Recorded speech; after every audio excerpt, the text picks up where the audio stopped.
A chuva caía como lágrimas de unção enciumado sobre as ruas empedradas da Ribeira, em Porto, quando Sofia rompeu pela porta do café, os olhos flamejando com uma fúria que nem o Douro em cheia poderia conter. Ana, como você pôde? Um namorado? Depois de tudo que construímos juntas? As palavras saíram como um grito abafado, e quando contra as paredes azulejadas do pequeno espaço que elas chamavam de Cantinho do Douro, o café-galeria que era o sonho compartilhado de ambas. Ana, atrás do balcão, deixou cair a xícara de café que limpava, o porcelana estilhaçando-se no chão de pedra como o coração que ela nem sabia estar partido. O ar cheirava pastel de nata queimado e a vinho do Porto derramado, mas naquele instante só havia o veneno do rumor que se espalhara como névoa pelo bairro. Ana tinha um namorado secreto, um homem de Lisboa que a visitava nas noites de fado. Sofia, com as mãos tremendo, sentiu o mundo desabar, não pelo negócio, mas pelo que nunca fora dito, pelo amor que pulsava silencioso entre elas como o vinho nas adegas antigas do Vale do Douro. Sofia recuou um passo, o casaco encharcado pingando sobre o piso irregular, enquanto Ana se endireitava, o rosto pálido como as gaivotas que sobrevoavam a ponte de Dom Luís. Sofia, isso é loucura. Um rumor? De onde veio isso? A voz de Ana era um sussurro rouco, carregado da emoção que as mulheres portuguesas guardam como segredos de família, aqueles que se contam só sob o luar de uma romaria em São João. Mas Sofia não ouvia, o ciúme, misturado à dor de anos de olhares trocados e toques acidentais, uma mão no ombro ao pendurar quadros de artistas locais, um riso compartilhado ao provar um novo vinho, explodia agora como fogos de artifício na festa da cidade. Eu vi as mensagens no telefone da Maria, a florista da rua de cima.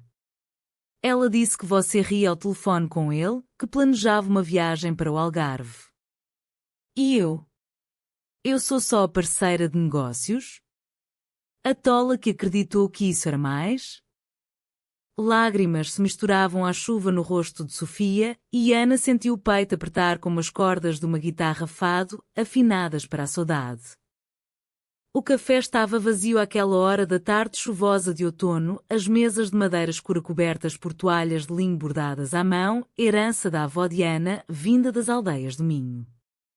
As paredes exibiam pinturas de artistas portuenses, cenas do rio com barcos rabelos carregados de uvas e prateleiras com garrafas de vinho do Porto envelhecido, reflexo da alma resiliente de Portugal, terra de mares bravos e amores profundos. Ana e Sofia haviam aberto o Cantinho do Douro 2 anos antes, após se conhecerem numa feira de artesanato na Foz do Douro, onde o Atlântico beija a costa com ondas que sussurram promessas. Ana, com seus 32 anos, era a visionária, descendente de uma família de vinicultores do Douro, ela sonhava em trazer o encanto rústico do Val para o coração da cidade invicta. Sofia, 30 anos, com raízes na Baixa Portuense, era a pragmática, a que equilibrava as contas com a precisão de quem cresceu entre os tecidos de lã das tias bordadeiras. Juntas, elas eram invencíveis, ou assim pensavam, até o rumor surgir como uma traição velada. Enquanto a chuva tamborilava no telhado de telhas vermelhas, Ana contornou o balcão, os pés descalços pisando os cacos de porcelana sem sentir dor. Sofia, olhe para mim. Não há namorado nenhum. Isso é uma invenção da inveja alheia, talvez daquela cliente rabugenta que sempre reclama do preço do vinho. Mas Sofia virou o rosto, os cachos castanhos colados à testa, evocando as heroínas das novelas de Camões que liam juntas nas noites quentes de verão, sentadas na varanda com vistas para as caves de Vila Nova de Gaia. Inveja? Ou verdade que você escondeu porque sabe o que sinto? Porque eu? Eu? As palavras engasgaram, presas na garganta como o fado de Amália Rodrigues, cheio de lamentos não cantados. Ana estendeu a mão, tocando o braço de Sofia, e naquele toque, simples, elétrico, o ar mudou. O conflito não era só sobre negócios, era sobre o vazio entre o que era dito e o que o coração gritava em silêncio. Dias antes, o rumor havia começado inocentemente, como tantos em Porto, numa conversa de rua durante a queima das fitas, quando estudantes riem alto e o vinho corre livre. Maria, a florista de 50 anos com mãos calejadas de arranjar ramos de cravos vermelhos para as romarias, ouvira de um fornecedor de queijos da Serra da Estrela que Ana fora vista num restaurante da Baixa com um homem elegante, rindo e brindando com copos de moscatel. Ele era bonito, de terno, deve ser o namorado dela, cochichou Maria para as vizinhas na Praça da Ribeira, onde os turistas fotografam as arcadas góticas. O boato viajou como o elétrico 22, subindo e descendo as colinas da cidade, chegando aos ouvidos de Sofia numa manhã de neblina, quando ela entregava encomendas de quadros a uma galeria ensedufeita. O ciúme corroeu devagar, como o sal do mar em feridas abertas, questionando cada memória. Os passeios pelo jardim do Palácio de Cristal, onde plantavam flores juntos. As noites cozinhando bacalhau à brás, rindo das histórias da infância de Ana nas Quintas do Douro, colhendo uvas sob o sol escaldante. Agora, no café, o silêncio se instalou após o grito inicial, quebrado apenas pelo gotejar da chuva e pelo tic-tac de um relógio antigo, herança de um avô de Sofia que fora relojoeiro na rua de Santa Catarina. Ana puxou uma cadeira, convidando Sofia a sentar, e serviu 2 taças de vinho tinto do Douro, um reserva de 2015, encorpado como os sentimentos não ditos. Beba, minha querida. Vamos desatar esse nó como se faz com as redes dos pescadores na Foz. Sofia hesitou, mas aceitou a taça, os dedos roçando os de Ana num instante que durou uma eternidade. Enquanto bebiam, Ana começou a contar a verdade. O homem era na realidade o irmão mais novo de um amigo, um advogado de Lisboa que viera negociar um contrato de fornecimento de vinhos para o café. Ele é gay, Sofia, e casado com um parceiro há anos. Rimos porque ele contou piadas ruins sobre o trânsito na A1, nada mais. O riso de Ana era leve, como o vento que sopra do Atlântico, mas carregado de uma vulnerabilidade que Sofia raramente via. A mulher forte que escalava as encostas do Douro para colher as primeiras uvas agora tremia como uma folha de videira. Sofia baixou a taça, o vinho deixando um rastro vermelho nos lábios, e pela primeira vez permitiu que a dor saísse sem filtro. Eu acreditei porque tenho medo. Medo de que o que sinto por você seja maior do que este lugar, do que Porto nos permite sonhar. As palavras pairaram no ar, densas como nevoeiro matinal no Rio, revelando que o rumor havia apenas amplificado. O amor lésbico em Portugal, ainda sussurrado em cantos de cafés como este, onde a tradição católica se entrelaça com a liberdade moderna das marchas do orgulho no Porto. Ana se aproximou, sentando-se ao lado, e pela primeira vez, não recuou. E o que sente, Sofia? Diga-me, como se estivéssemos nas confissões de uma romaria em Fátima, sem julgamentos.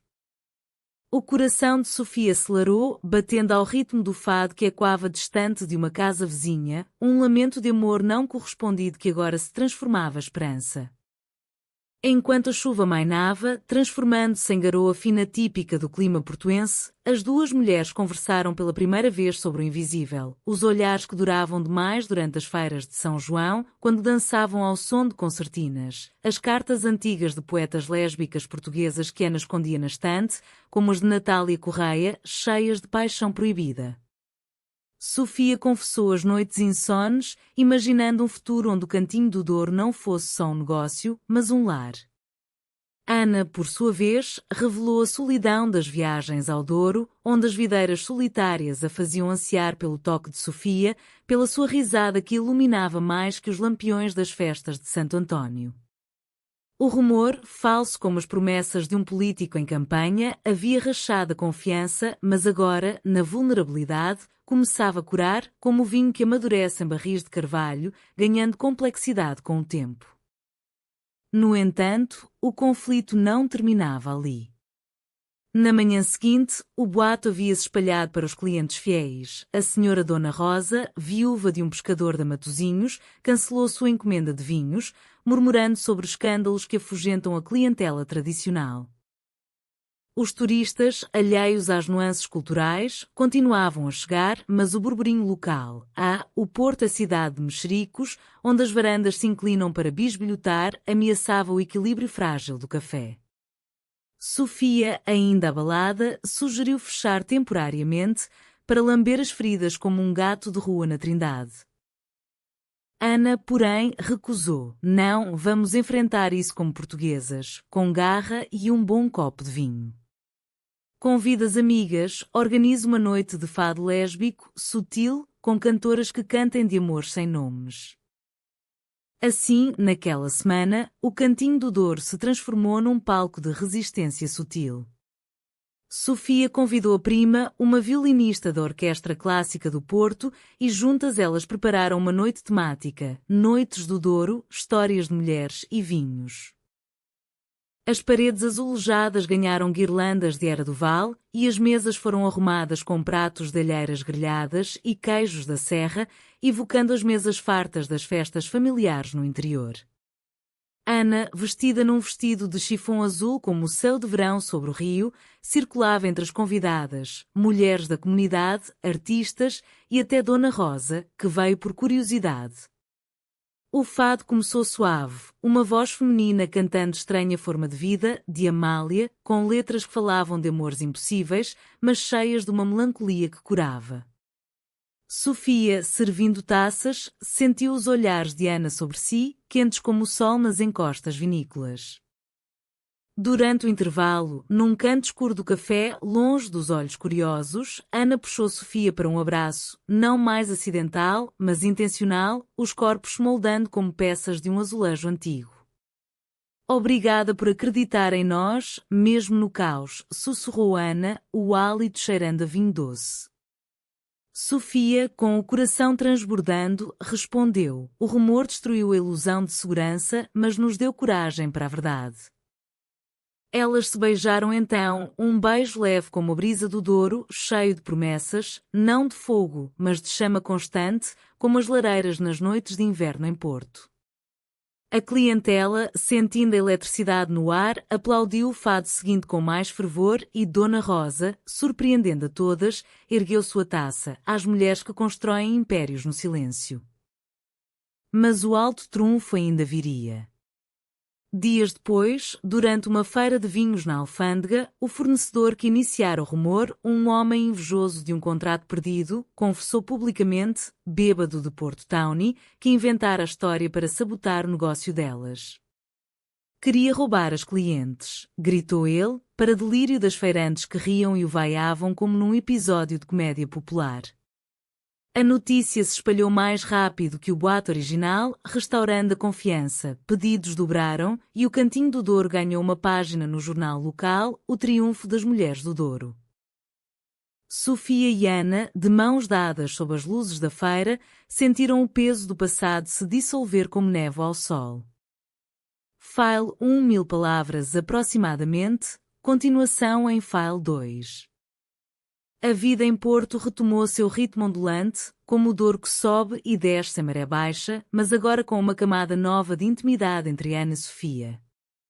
Elas acordavam cedo, antes do sol tingir de rosa as torres da Sé, para abrir o café, preparando o pão de mafra fresco e arrumando as flores de Maria, que, arrependida, enviava buquês gratuitos como penitência. As manhãs eram de confidências sussurradas. Ana contava histórias da infância nas quintas, onde corria entre fileiras de vinhas com as irmãs, sonhando com uma vida além das tradições familiares que esperavam dela um casamento arranjado com um vizinho viúvo. Eu fugi para a cidade com 18 anos, carregando só uma mala e o sonho de vinhos que contassem histórias de mulheres, confessava ela, enquanto moía grãos de café robusta. Sofia, por sua vez, compartilhava memórias da Baixa, onde crescera ajudando a mãe em uma loja de bordados, aprendendo a paciência das agulhas que tecem padrões eternos. Meu pai, um ferreiro na Rua das Flores, dizia que o amor é como ferro, dócil quando quente, mas inquebrável quando frio. Eu temi que o nosso se partisse. Essas conversas teciam o tecido diário do amor delas, um romance não de gestos grandiosos, mas de gestos cotidianos, como Ana deixando uma nota na agenda de Sofia com um verso de Sofia de Melbreiner. o mar é a minha pátria, referindo-se ao oceano que Sofia amava passear. Ou Sofia surpreendendo Ana com um piquenique no parque da cidade, com empadas de atum e vinho verde gelado, evocando as romarias onde casais se declaram sob oliveiras centenárias. A sociedade portuense, com sua mistura de conservadorismo católico e efervescência cosmopolita, pensa nas procissões da Semana Santa contrastando com os bares LGBTQ+, da Galeria de Paris, observava com olhos curiosos, mas crescentes de aceitação. Amigas como a prima violinista de Sofia organizavam jantares em casas com vistas para o rio, onde se falava de livros proibidos no tempo da ditadura, como os de José Saramago, e de como o amor entre mulheres era uma revolução quieta. Contudo, o conflito não se dissipara por completo. A família de Ana, ancorada nas tradições do Douro, enviou uma carta formal, escrita à mão em papel amarelado, como as de outrora, questionando o escândalo e sugerindo que ela voltasse para gerir a quinta familiar. Tua mãe chora nas missas de domingo, Ana. Um namorado seria bênção, esta. Esta é confusão da cidade, lia-se nas linhas tremulas do tio mais velho. Ana, lendo a missiva à mesa do café uma tarde chuvosa, sentiu o velho peso da culpa cultural, aquele que faz as portuguesas carregarem o fado na alma. Eles não entendem, Sofia. Para eles, amor é herança, não escolha. Sofia, segurando sua mão, respondeu com a sabedoria das ruas. Então, vamos mostrá-los. Convido-os para uma visita. Deixe o Douro falar por nós. A viagem ao Vale do Douro foi um batismo de fogo e vinho. Elas pegaram o trem das 8 horas da manhã da estação de São Bento, cujos azulejos contam histórias de batalhas e romarias, e desceram em Pinhão, onde as encostas vinícolas se derramam como um tapete verdejante sob o céu azul. A quinta da família de Ana era um paraíso rústico, casa de pedra com varanda de ferro forjado, vinhedos que escalam rochas íngremes e um lagar antigo onde o vinho ainda era pisado a pés, e quando tradições romanas. A mãe de Ana, Dona Isabel, uma mulher de 60 anos com mãos enrugadas de colheitas e rosário no pulso, recebeu-as com um abraço rígido, os olhos dardejando entre as duas como se procurasse sinais de pecado. O tio, corpulento e de bigode grisalho, ofereceu vinho do Porto direto da pipa, mas sua conversa girava em torno de tempos antigos, quando as mulheres casavam para unir terras. Durante o almoço, uma mesa farta com cabrito assado, arroz de pato e saladas de escarola fresca, a tensão cresceu. Dona Isabel, servindo o vinho, perguntou diretamente: "E este rumor, Ana?" Um homem de bem te faria feliz, com netos para encher esta casa. Ana, com o coração martelando como o pilão do lagar, olhou para Sofia ao seu lado, que mantinha a compostura de uma dama da baixa. Mãe, o rumor era falso. Mas o que sinto é verdadeiro. Sofia não é só parceira de negócios, ela é minha vida, como o Douro é para esta terra. O silêncio caiu pesado, quebrado apenas pelo zumbido das abelhas nos vinhedos. Dona Isabel baixou os olhos, lágrimas escorrendo como orvalho nas uvas, e murmurou: "Eu cantei fado na juventude, filha. Sei de amores que doem mais que a ausência. Mas Deus julga."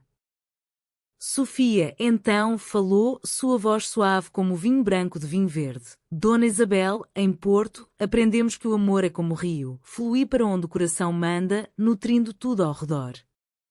Deixe-nos mostrar." Naquele entardecer, sob o sol poente que pintava as videiras de ouro, elas levaram a família para um passeio pelas encostas. Ana explicou o ciclo das uvas, a poda de inverno, a floração de primavera, a vindima febril de setembro, comparando à jornada do amor. Corta o que machuca, floresce no tempo certo e colhe com mãos unidas. Sofia, colhendo uma folha de videira, entregou-a à Dona Isabel. "Esta folha carrega o sol de Portugal. Nosso amor carrega o mesmo espírito." O tio, bebendo um gole de vinho, riu pela primeira vez. "Vocês duas são teimosas como as mulas que puxam os barcos rabelos. Se o vinho aprova, quem sou eu para negar?"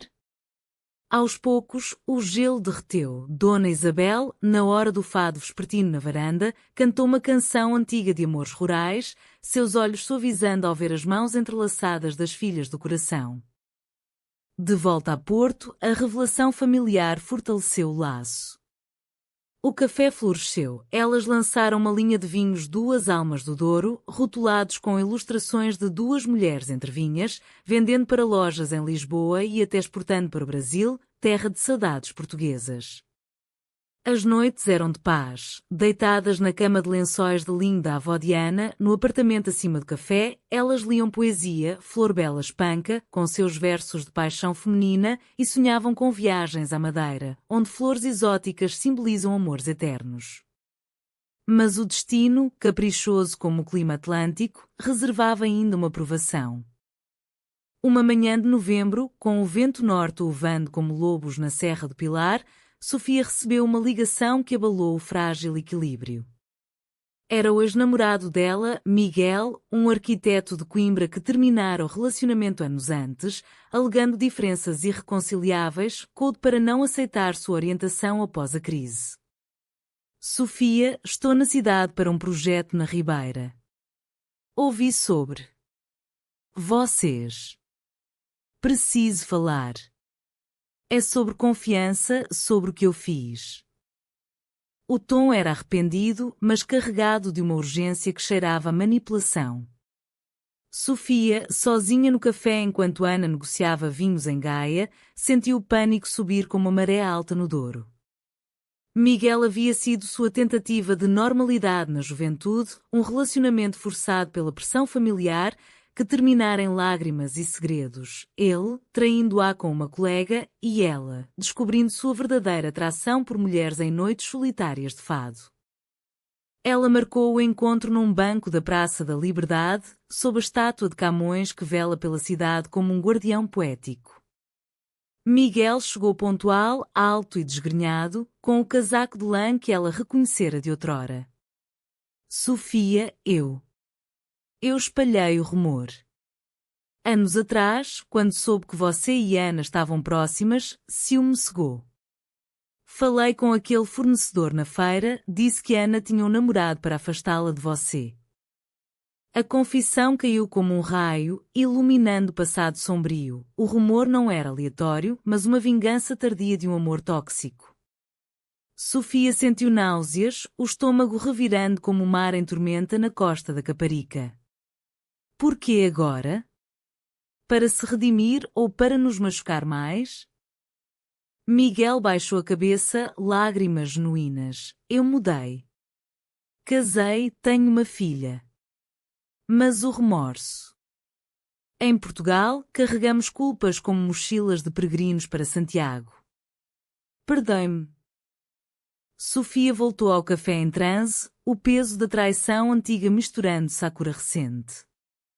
Ana, percebendo o rosto pálido, preparou um chá de camomila com mel do Alentejo, sentando-se ao lado na janela com vistas para os barcos rabelos ancorados. Fale, amor. Como as confissões no confessionário da Igreja dos Clérigos, solta o pecado para libertar a alma. Sofia contou tudo, as palavras saindo em soluços, o relacionamento forçado, a traição de Miguel e agora, sua vingança disfarçada de rumor. Eu trouxe isso para nós, Ana. Minha sombra do passado destruiu nossa confiança. Ana, em vez de raiva, abraçou-a forte, o cheiro de lavanda do perfume misturando-se ao aroma de chá. Não, Sofia. Isso prova nossa força. Em Portugal, as mulheres sobrevivem a terremotos. Lembro de 1755, que nos reconstruiu mais belos. Nós faremos o mesmo. O conflito interno de Sofia se aprofundou nas semanas seguintes. Pesadelos a acordavam, visões de Miguel rindo nas sombras das arcadas da Ribeira e ela se distanciava, mergulhando no trabalho, reorganizando as prateleiras de livros de poetas portuenses, como Agostina Bessa Luís, cujas heroínas femininas lutam contra convenções. Ana, paciente como as vinhas que esperam a chuva, organizava surpresas. Um fim de semana em Óbidos, a vila literária morada, onde passearam pelas ruas de pedra lendo versos lésbicos em voz alta, longe dos olhos julgadores. Veja, Sofia, até nas muralhas antigas, o amor encontra brechas, dizia Ana, apontando para as flores que brotam nas fendas. Aos poucos, a ferida cicatrizava, mas o clímax viria numa noite de tempestade, quando Miguel reapareceu, não para perdoar, mas para confrontar. Era véspera de Natal, com as luzes da rua de Santa Catarina piscando como estrelas artificiais e o ar cheirando a rabanadas e castanhas assadas nas ruas. Sofia estava fechando o café quando Miguel entrou, encharcado e desesperado. Eu menti de novo. Não casei, estou sozinho, obcecado por você. Quero destruir o que tem para reconquistá-la. A ameaça era crua, como o vento cortante do norte, e Sofia, sozinha, sentiu o medo ancestral das mulheres portuguesas, aquelas que enfrentam maridos ciumentos em vilas isoladas. Ela gritou por ajuda, mas a rua estava vazia. Foi Ana, voltando de uma entrega, quem ouviu e irrompeu pela porta, o guarda-chuva virando-se como uma lança. Saia daqui, homem. O amor dela não é troféu para caçadores falhados. A briga foi física e emocional. Miguel avançou, mas Ana o empurrou contra a parede, gritando: em Porto, honramos o fado, não a violência. Vá, antes que chame a polícia da Baixa. Ele fugiu na chuva, deixando um rastro de ódio, mas o incidente abalou Sofia profundamente. Naquela noite, encolhida nos braços de Ana sob as cobertas quentes, ela chorou: ele me faz duvidar de mim. E se eu trouxer mais dor? Ana, acendendo uma vela de cera de abelha, símbolo de pureza nas romarias, respondeu: a dor é o adubo das vinhas, Sofia. Sem ela, não há colheita.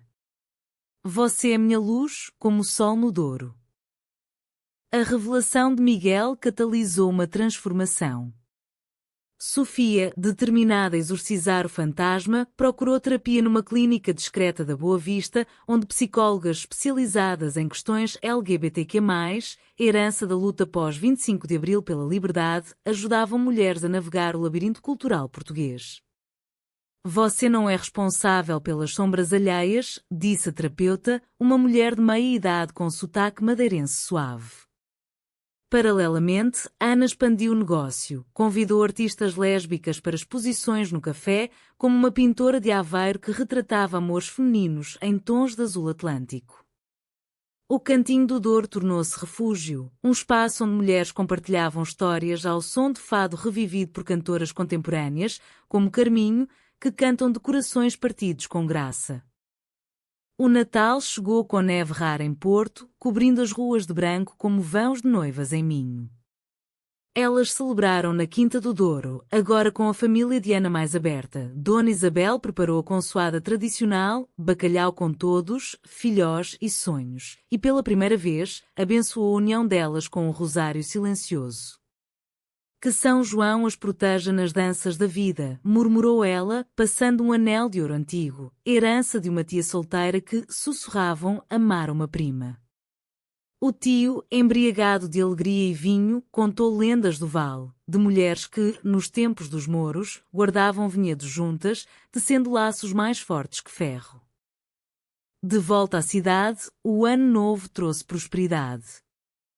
O vinho Duas Almas ganhou prémio num festival em Santarém e reportagens no Público destacaram o romance que salvou um negócio portuense. Mas o verdadeiro clímax emocional veio na primavera, durante a queima das fitas, quando as ruas explodem em cor e música. Sofia, curada, propôs a Ana sob os arcos da ponte de Dom Luís, com fogos iluminando o céu. Case comigo, não por lei, mas por nós, como as parcerias de vida nas quintas antigas. Ana, lágrimas nos olhos, aceitou com um beijo sob as estrelas, o rio aplaudindo com suas ondas. Contudo, a traição final, não de Miguel, mas da vida, testou-as. Em maio, um incêndio florestal no Douro, fustigado pelo calor seco, ameaçou as vinhas da família de Ana. Elas correram para lá, unidas na crise, dirigindo o velho Fiat pela autoestrada A4, mãos entrelaçadas no câmbio. Chegando, encontraram chamas lambendas em costas, bombeiros de todo o país lutando como heróis de épicas camunianas. Ana, vendo as videiras, sua herança, seu sangue, em perigo, desabou, tudo que construí. Perdido. Sofia, prática, organizou, chamou voluntários do café, vizinhas de Porto que vieram com mangueiras e baldes, formando uma corrente humana. Juntas, extinguimos fogos como extinguimos dúvidas, gritou ela, o rosto sujo de fuligem. O fogo foi contido, mas as perdas foram reais, metade da colheita queimada, como um coração ferido. Nos dias de reconstrução, sob o sol impiedoso, elas plantaram mudas novas, mãos na terra vermelha, suando e rindo de exaustão. Dona Isabel juntou-se, cantando fados de resiliência, e o tio trouxe mudas de outras quintas. Em Portugal, renascemos das cinzas, como a fênix de Lisboa pós-terremoto. A experiência uniu-as mais, transformando a traição do rumor em lição. Confiança não é ausência de conflito, mas dança através dele. O verão trouxe calmaria, com as praias da Foz lotadas de famílias comendo sandes de pernil e bebendo cerveja Sagres. Ana e Sofia tiraram férias merecidas em Sagres, no Algarve, onde o Atlântico ruge como o fim do mundo conhecido pelos navegadores portugueses. Hospedadas numa pousada branca com vistas para falésias, elas passeavam de mãos dadas ao amanhecer, coletando conchas como memórias. Aqui, onde Vasco da Gama sonhou rotas, eu sonho nosso futuro, disse Ana, traçando mapas na areia com um pau. Sofia, livre das sombras, respondeu, um futuro de viagens, ao Brasil, para ver as saudades em carne viva, à França, para vinhos que rivalizam os nossos. Noites eram de conversas profundas, debaixo de estrelas que parecem mais próximas no sul, falando de filhos talvez adotados, de um café expandido em Lisboa, mas sempre ancorado em Porto, a Invicta. De volta, o outono as recebeu com a vindima. Elas juntaram-se à família no Douro, pés descalços no lagar, pisando uvas maduras num ritual pagão cristão que remonta a séculos. O suco tinto escorria entre os dedos, simbolizando sangue e renovação, e enquanto riam, salpicando mosto uma na outra, Sofia sentiu a plenitude, o rumor, a traição, os medos, tudo fermentado em algo doce. A família, agora aliada, brindou com o primeiro vinho da safra, às duas que salvaram as vinhas e os corações. Mas a narrativa humana exige camadas, a humanitária veio numa crise local. No inverno, enchentes no Douro Superior deslocaram famílias de vinicultores pobres e o Cantinho do Douro tornou-se centro de doações, vinhos, mantimentos, roupas tecidas pelas tias de Sofia. Ana e Sofia coordenaram, mãos calejadas de tanto ajudar, e quando o espírito solidário português, forjado em terremotos e revoluções. Uma viúva idosa, cuja casa fora levada pela água, abraçou Sofia. Vocês duas são anjos do rio. O amor de vocês ilumina mais que as luzes de Natal. Esse ato de bondade curou feridas coletivas, reforçando que seu romance não era egoísta, mas farol para outros. O ano fechou com uma celebração, o aniversário de 5 anos do café, numa noite de gala na Ribeira. As ruas estavam iluminadas por lampiões de São João e o cantinho transbordava, mesas com lampreia à bordaleza, fado ao vivo por uma banda de mulheres e uma exposição de fotos, tiradas por uma fotógrafa lésbica de Coimbra, capturando momentos delas, abraços no Douro, risos na praia, olhares de cumplicidade no balcão. Convidadas de toda a região, de Lisboa a Trás-os-Montes, ergueu taças e Dona Isabel, orgulhosa, discursou: minha filha encontrou não só uma parceira, mas uma alma gêmea. Em Portugal, onde o fado chora, elas cantam vitória. O clímax emocional, porém, foi privado, após a festa, no terraço do apartamento, com o Douro Negro estrelado abaixo, Ana e Sofia renovaram votos informais. Pelo rumor que nos testou, pela revelação que nos salvou, eu te amo, Sofia, como o vinho ama a terra. Sofia, olhos brilhantes. E eu a ti, Ana, como o rio ama o mar, eterno, fluindo para sempre. Elas dançaram um fado lento, corpos próximos, corações sincronizados. O fim é humanitário, não bitrágico, mas de esperança resiliente. Hoje, o Cantinho do Douro prospera, um oásis de amor e cultura em Porto.